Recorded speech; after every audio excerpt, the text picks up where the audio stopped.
dengan kesabaran. Masya Allah, di sini Syekh Muhammad bin Abdul Wahhab rahimahullah di dalam kitab Al-Usulus Salasah, beliau menggunakan ayat ini sebagai dalil tentang 4 kewajiban setiap muslim.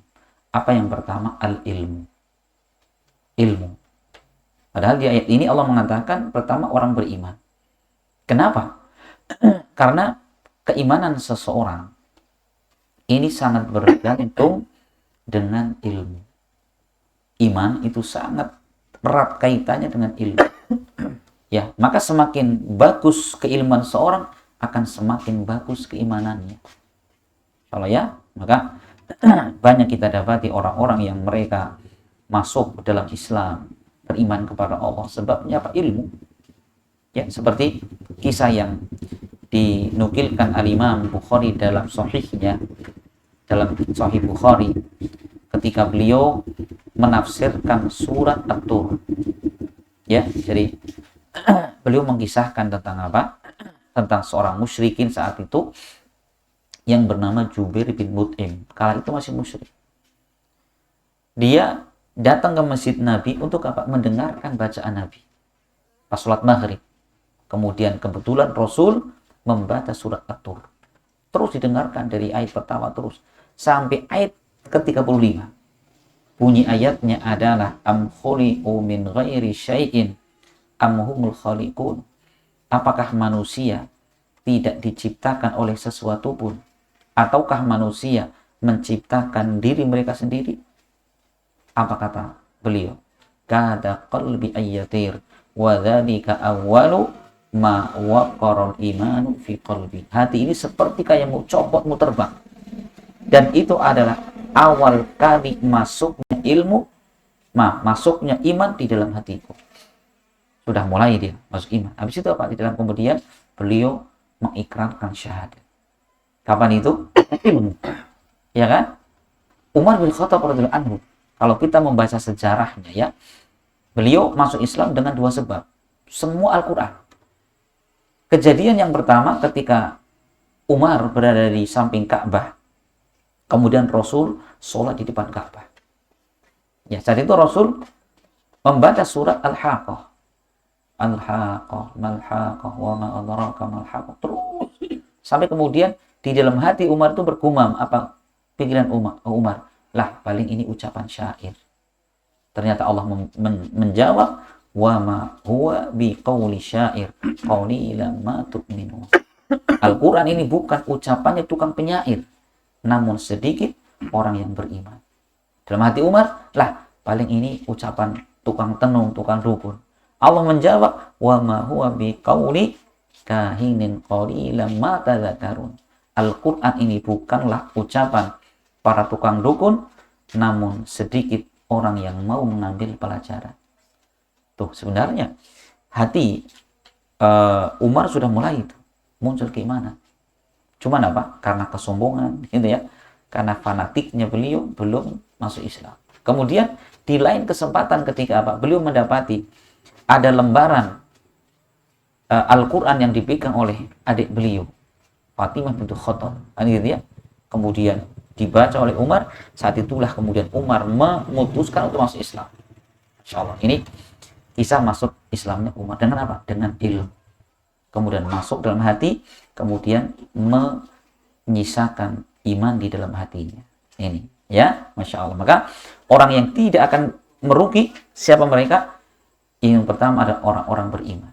Kemudian yang kedua, Allah mengatakan, wa amilus sholihat, dan mereka beramal soleh. Ya, amal soleh adalah amalan yang terpenuhi padanya 2 perkara. Yang pertama adalah al-ikhlas, ya. Yang pertama adalah ikhlas. Ya. Karena Allah Subhanahu wa taala tidak sekedar memerintahkan kita untuk ibadah. Tapi apa? Ibadah dengan ikhlas. Duduk sana, main di sana. Mainnya di pinggir sana itu. Ya, jadi Allah mengatakan apa? Wa ma umiru illa liya'budullaha mukhlishina lahuddin. Tidaklah mereka diperintah melainkan agar mereka beribadah kepada Allah dengan mengikhlaskan agama untuknya. Bukan sekedar perintah ibadah, tapi apa? Ibadah dengan ikhlas. Insyaallah ya, ini yang pertama. Kemudian yang kedua, bahwa syarat amal dikatakan soleh ketika amalan itu dilakukan apa? Mengikuti Rasulullah, ittiba kepada Rasulullah. Karena semua amalan yang dilakukan tanpa ittiba, maka apa? Tertolak. Dalam sebuah hadis yang diriwayatkan Imam Muslim, Rasul bersabda, "Man amila amalan laisa alaihi amruna fahuwa raddun." Siapa mengamalkan suatu amalan yang tidak ada contoh dariku, itu tertolak. Ini syarat dikatakan amal soleh, ya. Maka amal sekedar ikhlas tidak cukup. Makanya Fudail bin Iyad, ya, ketika beliau ditanya tentang tafsir surat Al-Mulk, ketika Allah mengatakan, "Alladzi khalaqal mauta wal hayata liyabluwakum ayyukum ahsanu amala." Dialah Allah yang menciptakan kematian dan kehidupan untuk menguji siapa di antara kalian yang paling baik amalnya. Perhatikan. Bukan yang paling banyak amalnya, tapi yang paling baik amalnya. Beliau ditanya, Fudail, apa maknanya amal terbaik?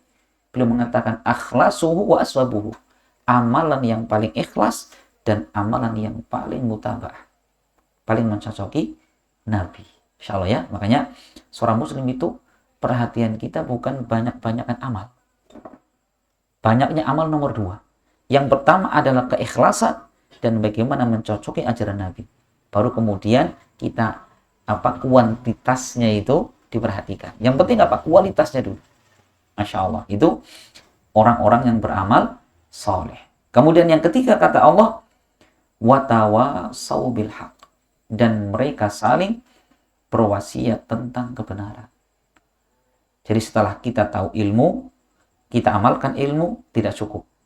Ketiga adalah kita sebarkan, kita nasihatkan orang lain tentang kebenaran itu. Karena ya, dengan kita menyampaikan ilmu, menyampaikan kebenaran, Masya Allah, pahalanya berlipat-lipat. Kita kalau beramal sendiri, ya pahalanya segitu. Sholat ya cuma sholat saja. Tapi kalau andikan kemudian mengajarkan kepada orang lain, Rasul mengatakan dalam hadis riwayat Muslim, "Man dalla ala khairin falahu mislu ajri fa'ilihi." Barang siapa yang menunjukkan kepada kebaikan, maka dia mendapatkan pahala seperti pahala orang yang melakukan. Coba. Makanya ini kalau kata ulama, ini jalan pintas ini. Untuk apa? Kita mendapatkan pahala banyak. Sebarkan ilmu agama. Satu orang yang mendengarkan dari kita, dia amalkan, kita tidur di rumah, dapat pahala. Bagaimana kalau 10 orang? Ya, kita ajarkan kepada orang, 10 orang ngamalkan yang kita ajarkan.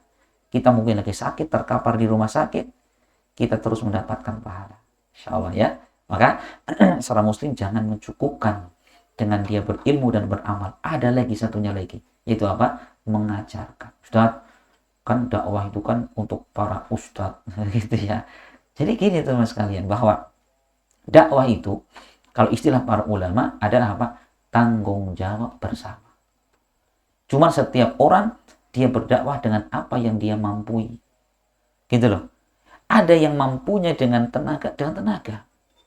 Ada mampunya dengan katakanlah nge-share artikel bermanfaat. Kita punya media sosial, sebarkan itu.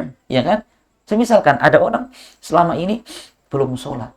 Kemudian kita share di situ pentingnya sholat, bagaimana kedudukan sholat, bahaya meninggalkan sholat. Orang mungkin gak sengaja baca lah daripada lagi dimarahi istrinya misalkan, HP ini, cari nasihat. Ternyata bukan apa yang kita share di media sosial. Akhirnya dia termotivasi dan sholat. Masya Allah kan? Ya itu. Makanya kalau kata ulama demikian. Media sosial itu bagaimana kita gunakan sebaik-baiknya untuk berdakwah. Nah ini ya, watawasau bil haq. Berwasiat tentang kebenaran. Yang keempat, watawasau bis sabr, dan saling berwasiat tentang kesabaran. Kenapa kok yang keempat sabar? Karena orang yang menyampaikan kebenaran dan dia mengingkari kemungkaran, pasti akan apa? Ada orang yang menentang. Itu pasti. Ya, itu pasti sudah. Makanya apa? Diperlukan yang namanya sabar. Ya iya, makanya dakwah itu kan dua, Pak. Dakwah itu adalah mengajak kepada kebaikan dan mencegah, melarang orang dari kemungkaran. Kalau ngajak kebaikan insya Allah aman. Tapi kalau kita melarang dari kemungkaran, nah sudah mulai itu. Banyak apa? Banyak orang yang tidak suka. Nah disitulah diperlukan kesabaran. Masya Allah. 4 ya. Berilmu, kemudian beramal, kita berdakwah, dan kita sabar. Al-Imam Syafi'i rahimahullah ketika beliau mengomentari ayat ini, beliau mengatakan, ada yang mengatakan, lau ma anzalallahu hujjatan ala khalqihi illa hadhihi surah lakafathum. Andaikan Allah tidak menurunkan hujjah kepada hambanya kecuali surat ini cukup. Surat ini cukup itu. Artinya apa? Untuk kita menjadi orang yang beruntung cukup dengan modal 4 hal ini.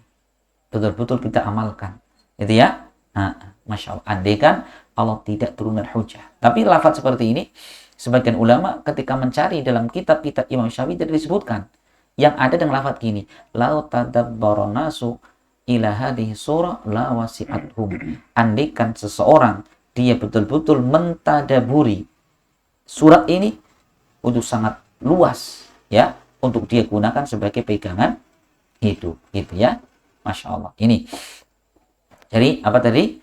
Ahlus sunnah wal jamaah mereka saling berwasiat tentang kebenaran dan kesabaran.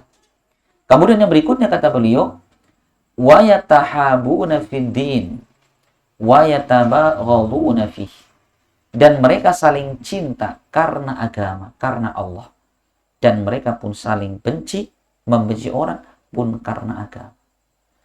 Masya Allah ya. Jadi Ahlus Sunnah di sini digambarkan beliau, kita mencintai seorang karena agamanya, ya, bukan karena dia satu profesi, bukan karena dia keluarga kita, bukan.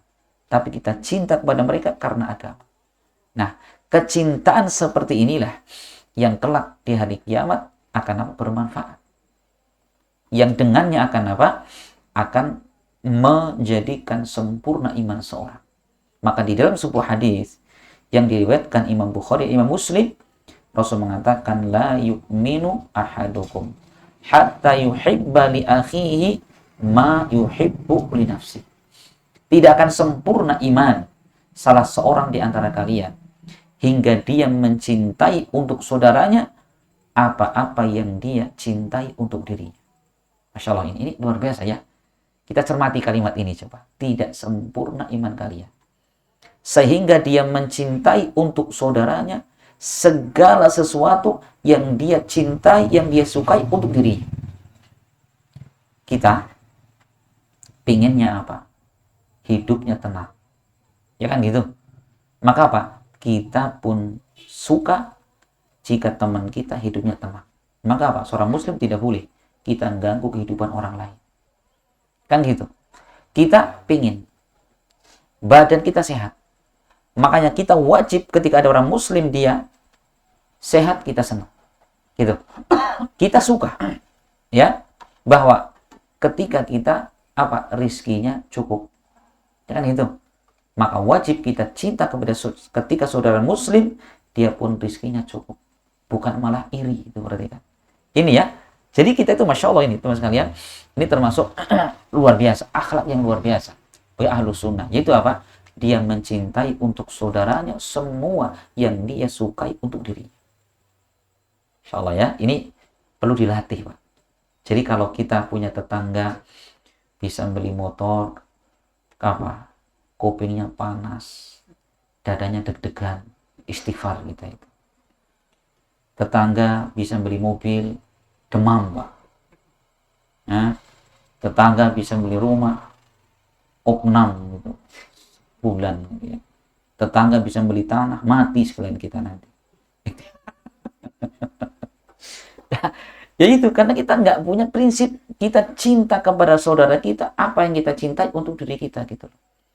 Sebenarnya orang seperti itu punya kebencian ya, orang lain punya keberhasilan kita benci. Itu yang rusak apanya? Yang rusak adalah akidahnya. Yang rusak adalah tauhidnya, keimanannya. Kenapa? Satu, karena berarti dia tidak menerima terhadap takdirnya Allah. Iya kan? Siapa sih yang bagi-bagi rizki?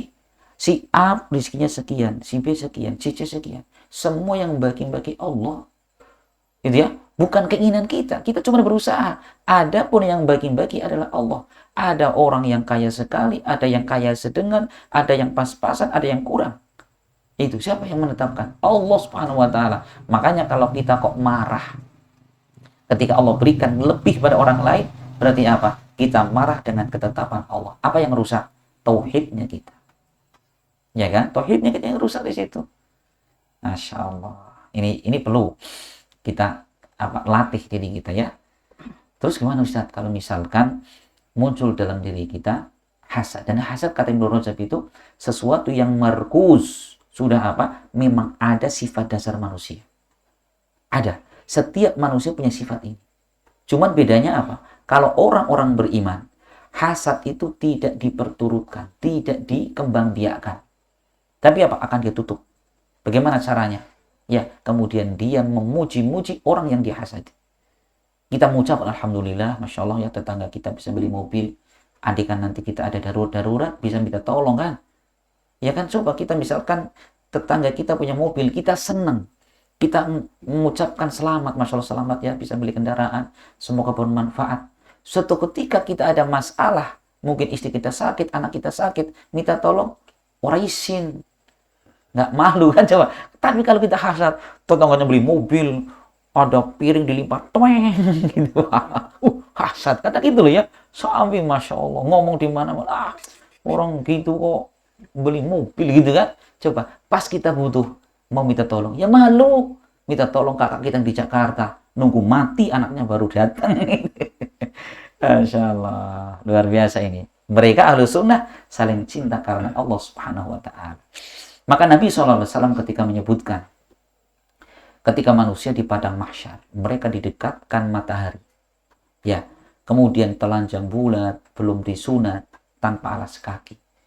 Maka di hari itu siapa yang beruntung? Rasul menyebutkan ada 7 golongan manusia. Dalam hadis diriwayatkan Bukhari Muslim, Rasul mengatakan sab'atun yudhilluhumullahu fi dhillihi yauma la dhilla illa dhilluh. Ada 7 golongan manusia yang akan mendapatkan naungan di hari itu di satu hari yang tidak ada naungan kecuali naungannya Allah. Siapa di antaranya? Wa rajulani tahaba fillah ijtama alaihi wa tafarraqa alaihi. 2 orang insan yang saling cinta karena Allah, bertemu karenanya, berpisah pun karenanya. Coba ini, kita latih sekarang itu. Kita cinta sama orang lain, kenapa? Karena Allah. Karena dia orang beriman, orang taat kepada Allah. Kita cinta dekat dengan mereka. Itu ya, bukan karena sekedar hubungan kekeluargaan, hubungan bisnis, suka ngasih manfaat. Jangan. Ya, model kecintaan seperti itu dihilangkan. Kita berlatih, kenapa saya suka sama orang ini? Karena ketaatan dia kepada Allah. Karena keimanan dia kepada Allah. Gitu ya. Sehingga kalau ternyata kita nggak mendapatkan sesuatu, ya nggak apa-apa. Tetap suka sama dia. Wong dia apa? Orang taat kepada Allah. Kan gitu ya. Masya Allah. Ini. Makanya dalam hadis yang lain, Allah Subhanahu wa taala kelak di hari kiamat akan berfirman. Sebagaimana dalam hadis diriwayatkan Imam Ahmad, Imam Muslim, ya.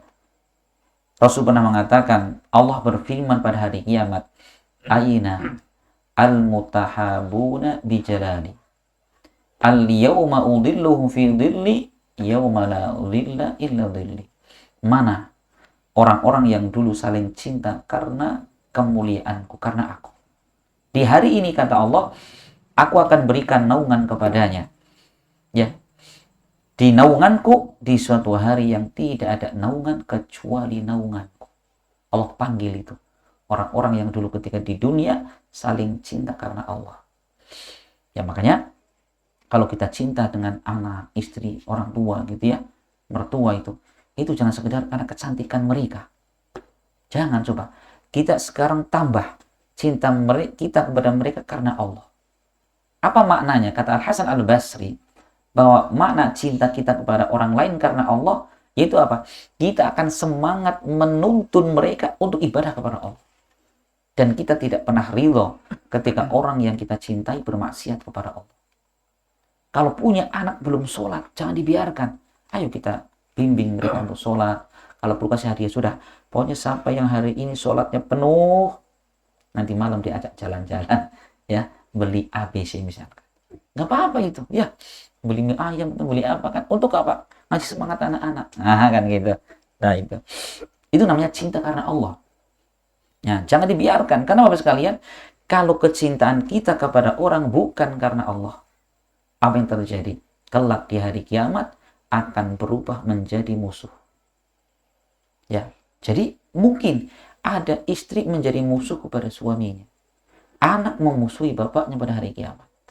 Karena Allah pernah mengatakan, al-akhillau yawma idzin ba'duhum li ba'din adu illa muttaqin. Orang yang dulu di dunia saling mencintai, justru di hari kiamat mereka saling bermusuhan, kecuali orang-orang yang membangun cintanya karena takwa. Nih, kecuali yang membangun cintanya karena takwa. Itu ya. Ya tentunya bukan, Ustaz, saya sudah tak omongin istri berkali-kali tetap seperti itu. Ya jangan kita kayak otoriter gitu, Pak. Siki ya siki, besok-besok, jangan gitu. Ya, namanya hati orang kan perlu kita lembutkan. Itu ya, kita nasihat dengan cara yang baik, banyak-banyak berdoa kepada Allah gitu ya. Gitu. Jadi makna ini bukan maknanya harus ya sekarang tahu ilmunya, besok istrinya harus berubah ya, langsung jadi apa seperti istri Nabi gitu ya. Ya kan? Kenapa istri saya nggak seperti Aisyah, tidak seperti Khadijah? Lawang dirimu nggak seperti Rasulullah. Ya kan gitu ya. Kadang kita kan untuk istri gitu, pinginnya istri kita kayak Khadijah, kayak Aisyah, tapi kita nggak kayak Rasulullah, nggak kayak sahabat Nabi. Kayak gitu loh. Makanya kalau bahasa orang ngaca diri gitu loh ya. Iya, kalau kita pingin punya istri modelnya seperti Aisyah, Khadijah gitu ya, maka bagaimana? Jadilah kita seperti Rasulullah. Gitu, Masya Allah. Masya Allah. Gitu ya. Itu yang kedua. Kemudian yang ketiga kata penulis kitab, wa yattaqunal jidal fid din wal khusumati fi. Dan ahlus sunnah mereka menjaga dirinya dari perdebatan dan perselisihan di dalam agama. Insyaallah ya, hindari perdebatan. Walaupun kita itu benar. Apalagi di media sosial itu orang kurang kerjaan itu. Kalau semua ada orang orang posting sesuatu kita debat di situ ya. Ini orang kurang kerjaan itu. Insyaallah ya. Tidak seperti itu. Jadi seorang ahlu sunnah itu bukan orang yang punya jidal. Orang yang suka jidal, suka berdebat itu. Karena apa? Debat itu subhanallah mengeraskan hati. Maka di dalam Islam boleh berdebat, tapi orang-orang khusus. Ya, orang-orang khusus. Yang kata ulama bahwa debat itu boleh dilakukan kapan? Ketika besar kemungkinan kita menang. Kemudian apa? Dengan kemenangan debat kita akan menjadikan orang rujuk kepada kebenaran. Tapi kalau sekedar cuma ngisi acara televisi, ya jangan ikut-ikutan gitu kan ya. Ngisi acara radio misalnya gitu ya. Debat A, ada B gitu ya. Masya Allah. Makanya para ulama kita tidak semua debat mereka layani. Pernah suatu ketika datang orang kepada Imam Malik ngajak debat, tapi syarat gitu ya. Imam Malik debat dengan Anda, tapi punya syarat. Apa syaratnya? Nanti kalau Anda menang, saya ikut pemahaman Anda. Tapi kalau saya menang, Anda ikut pemahaman saya. Apa kata Imam Malik? Ya, alhamdulillah saya berada di atas agama dan keyakinan. Ya, saya tidak akan mengikuti syarat Anda itu. Makanya kalau Anda ya mau berdebat jangan dengan saya. Karena nggak mau. Itu berarti kan ya. Jadi Imam Malik itu bukan maknanya nggak berani debat. Enggak. Cuman apa? Beliau sayang kepada agama. Agama yang ada pada dirinya. Gitu ya. Apalagi model kayak kita ini. Orang yang baru belajar, baru PAUD. Kita tuh PAUD. Sebentar lagi mau SD. Gitu kan. Itu jangan, debat sana sini. Nantang sana sini gitu. Itu sangat membahayakan agama kita gitu ya. Iya, jadi mereka Ahlussunnah wal Jamaah menjaga diri berdebat di dalam agama ya, kecuali kalau memang debat dalam artian apa, kita itu sedang iqamatul hujjah, karena kadang-kadang perlu gitu ya. Ada orang kita dakwai karena dia mungkin banyak syubhat itu ya dialog gitu ya, perlu kita kemudian luruskan syubhat dia sehingga gitu ya, akhirnya dia menerima kebenaran. Tapi ini tidak sembarang orang. Kemudian yang berikutnya kata beliau, wa yujanibuna ahlal bid'ah wadh-dhalalah. Dan mereka ahlus sunnah, mereka apa? Menjauhi ahlul bid'ah dan orang-orang yang sesat. Ini kenapa? Karena memang ahlul bid'ah ini ya, itu sangat membahayakan agama seseorang. Nah, makanya kata ulama, berkaitan dengan ahlul bid'ah ini ada dua. Yang pertama adalah mereka da'inya. Kalau memang orang yang mendakwahkan, menyebarkan kebid'ahan mereka, memang kita jangan ngambil ilmu dari mereka. Tapi kalau mereka adalah orang-orang awamnya, kalau orang awamnya hanya ikut-ikutan, maka bagaimana? Maka sikap kita adalah mendakwai mereka, nasihati mereka dengan cara terbaik. Gitu ya. Adapun kalau gembongnya jangan berani-berani. Insyaallah ya, karena seorang muslim mereka sayang kepada agama mereka. Gitu. Makanya keliru ya ketika ada orang mengatakan, ya kita ngambil ilmu itu diambil yang baiknya dan dibuang yang jeleknya. Lah ini bagi orang yang punya ilmu, Pak. Dan sekarang bagaimana kalau orang kondisinya dia nol protul, Pak? Gitu ya. Nggak tahu ilmu tentang agama sama sekali. Kok seperti itu kan? Ya malah bingung. Itu seperti apa? Orang buta, dia suruh apa? Suruh nyari kayu bakar, Pak. Bisa kalau untung dia ngambil kayu bakar, kalau salah ngambilnya apa? Ular, ya kan? Gitu. Itu makanya nggak masuk akal ini. Ada orang mengatakan ambil baiknya, buang buruknya. Jadi demikian. Itu bukan sifat orang yang menunjukkan kepada kebaikan. Gitu ya? Nah, gitu.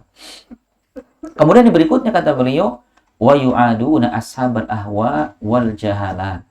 Dan mereka yu'adun, itu mereka memusuhi, menjauhi siapa? Ashabul ahwa, orang-orang yang memperturutkan, mengekorkan hawa nafsunya. Masya Allah ya. Bagaimana kita mengetahui orang itu termasuk pengekor hawa nafsu? Yaitu ketika seorang yang mereka datang hadis Nabi, datang Al-Quran, mereka tinggalkan itu, kemudian mereka malah mengikuti pemikiran seseorang. Itu yang namanya ahlul ahwa gitu. Karena apa? Setiap orang yang tidak mengikuti dalil berarti dia mengikuti hawa nafsu. Cuma dua. Kalau dia tidak ikut dalil berarti ikut hawa nafsu. Insyaallah ya. Makanya surah Ahlus Sunnah wal Jamaah, bagaimana sikap mereka adalah apa? Adalah menjauh dari ashabul ahwa, yaitu orang-orang yang memperturutkan hawa nafsu. Karena seorang muslim itu apa? Akal kita itu dibatasi dengan apa? Dalil. Al-Quran dan hadis. Apa yang ada dalam Al-Quran dan hadis kita ikuti. Ya kan gitu. Adapun akal kita ini adalah membantu memahami Al-Quran dan hadis Nabi SAW. Ya, makanya para ulama kita, Masya Allah ya, mereka sangat semangat ya ketika memperingatkan umat. Memperingatkan umat dari bahaya tokoh-tokoh kebid'ahan. Bahkan Imam Ahmad bin Hanbal, beliau pernah ditanya. Beliau ditanya, ar-rajulu yusolli wa yasum wa kada wa kada. Aw yatakallamu fi ahlil bid'ah. Imam Ahmad ditanya, ada seorang yang dia ibadah sholat, ibadah puasa, dan ibadah ABC dia lakukan. Atau dia lebih memilih kemudian apa? Menerangkan tentang apa? Tentang kebatilan ahlul bid'ah. Maka Imam Ahmad mengatakan, ini ulama ya, ini yang bertanya orang ulama ini. Imam Ahmad mengatakan, idza shalla wa shoma li nafsi. Jika dia sholat, dia puasa, kebaikannya untuk dirinya. Wa idza takallama falil muslimin. Sedangkan jika dia menerangkan tentang hakikat orang ini, maka dia berbicara untuk kemaslahatan kaum muslimin. Insyaallah ya. Iya, makanya kita melihat bahwa para dai, para ulama-ulama kita selain mereka mengajarkan kebaikan, mereka juga Pak, memperingatkan umat dari bahaya orang-orang seperti ini. Orang-orang yang kerjanya apa? Menyimpangkan umat dari jalan kebenaran. Apalagi di akhir zaman ini ya, Masya Allah ya, ada pemahaman yang aneh-aneh gitu kan. Pemahaman aneh-aneh, subhanallah, itu betul-betul menyesatkan umat gitu.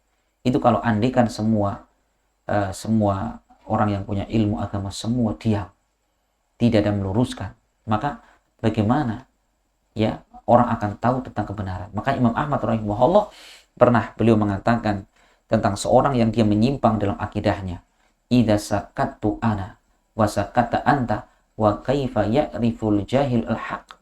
Jika aku diam, kamu pun diam, maka kapan orang yang tidak tahu dia akan mengenali kebenaran. Insyaallah ya. Tapi perhatikan, untuk membicarakan ini tidak sembarang orang. Ya, satu orang berbicara mewakili sudah. Gitu ya. Jadi jangan semua orang berbicara tentang seperti itu. Karena apa? Membantah itu tidak sama sekedar kita mempelajari. Maka bagi orang-orang awam seperti kita ini, bagaimana? Kita adalah belajar tentang kebenaran. Kalau tahu si fulan ini ada pemikiran yang tidak benar, maka apa? Kemudian kita menjauh dan kita menyelamatkan dari bahaya orang tersebut. Ini teman-teman sekalian, sedikit ya yang bisa kita ingatkan dan kita sampaikan. Semoga bermanfaat dan semoga Allah Subhanahu wa taala memberikan kepada kita ilmu yang semakin menguatkan iman dan takwa kita kepada Allah Subhanahu wa taala. Amin ya rabbal alamin. Dan kita akhiri, subhanakallahumma bihamdik asyhadu an la ilaha illa anta astaghfiruka wa atubu ilaik. Assalamualaikum warahmatullahi wabarakatuh.